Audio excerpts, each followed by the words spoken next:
ముందుగా ఒక కప్పు బొబ్బర్లని 4 గంటల పాటు నానబెట్టండి. ఓవర్ నైట్ అయినా పర్లేదు. వీటిని ఒక కుక్కర్లో వేసి రుచికి సరిపడా ఉప్పు వేసి మూత పెట్టి 3 విజిల్ రానివ్వండి. ఓవర్ నైట్ నానబెట్టిన బొబ్బర్లు 1-2 విజిల్లకే ఉడికిపోతాయి. 4 గంటలు నానబెడితే ఇంకో విజిల్ ఎక్కువనే ఉంచండి. ఉడికినాక ఒక గంజి తీసుకొని 3 చెంచాల నూనె వేయండి. నూనె వేశాక 1 చెంచా పోపు దినుసులు, 1 చెంచా జీలకర్ర, 10 వెల్లుల్లి, 2 రెబ్బల కరివేపాకు, 1 కప్పు ఉల్లిపాయలు, 4 పచ్చిమిర్చి చీలికలు వేసి ఉల్లిపాయలు రంగు మారే వరకు వేయించండి.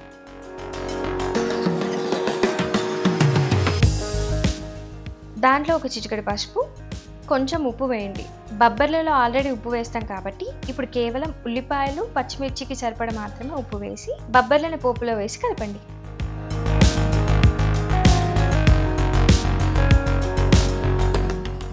చివరగా కొంచెం కొత్తిమీర వేసి దింపేయడమే. కర్రీ వండే కంటే ముందు ఒక గిన్నెలో 500 గ్రాముల చికెన్లో రుచికి సరిపడా ఉప్పు, 1/2 చెంచా పసుపు, 1 చెంచా ధనియాల పొడి, 1/2 చెంచా గరం మసాలా, 4 చెంచాల కారం,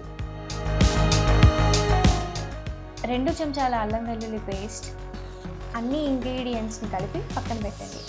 ఈ కర్రీకి మ్యారినేషన్ ఏం అవసరం లేదు. మీకు కావాలి అంటే ఒక అరగంట నుండి గంట పాటు పక్కన పెట్టుకోండి.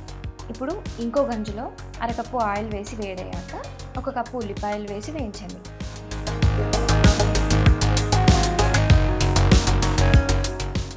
వేగాక 5-6 పచ్చిమిరపకాయ చీలికలు వేసి వేయించండి.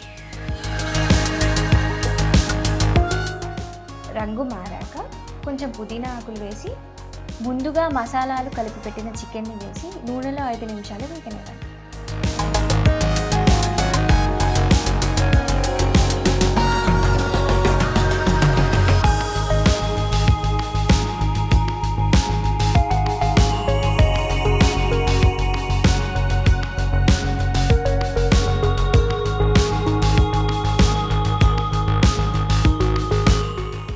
నూనెలో వేగాక ఒక మూత పెట్టి 10 నిమిషాలు స్టవ్ పై మీడియం ఫ్లేమ్ పై ఉంచండి. 10 నిమిషాల తర్వాత చికెన్ నుంచి నీళ్ళు వదిలి గ్రేవీ అవుతుంది. ఇప్పుడు మసాలాలు కలిపిన గిన్నెలోనే 1/2 లీటర్ వరకు నీళ్లు పోసి చికెన్లో ఆ నీళ్ళను వేసి కలపండి. ఇప్పుడు చికెన్ నీళ్ళతో ఉడుకుతుంది. మసాలాలను పీస్ లోపలి వరకు పీల్చుకొని టేస్టీగా అవుతుంది. కొంచెం కొత్తిమీర వేసి ఇంకో 2-3 నిమిషాల నుంచి స్టవ్ ఆపేసి దింపేయడమే. చాలా ఈజీ కదా. ఎలా ఉంది? నచ్చిందా? నచ్చితే తప్పకుండా ట్రై చేయండి. ట్రై చేసి మీకు ఎలా కుదిరిందో కింద కామెంట్ చేయండి. ఇన్స్టాగ్రామ్లో సద్ది డబ్బాను ఫాలో అవుతూ రెసిపీ పిక్స్ని ట్యాగ్ చేస్తూ పోస్ట్ చేయండి.